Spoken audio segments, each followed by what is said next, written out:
ఇదే కదా నీ కథ, ముగింపులేనిదై సదా సాగదా. ఇదే కదా నీ కథ, ముగింపులేనిదై సదా సాగదా.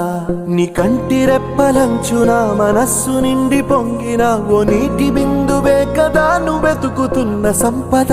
ఒక్కొక్క జ్ఞాపకానికి 100 ఏళ్ల ఆయువుందిగా, ఇంకెన్ని ముందు వేచనో అవన్నీ వెతుకుతూ పదా. మనుష్యులందు నీ కథ మహర్షిలాగా సాగదా.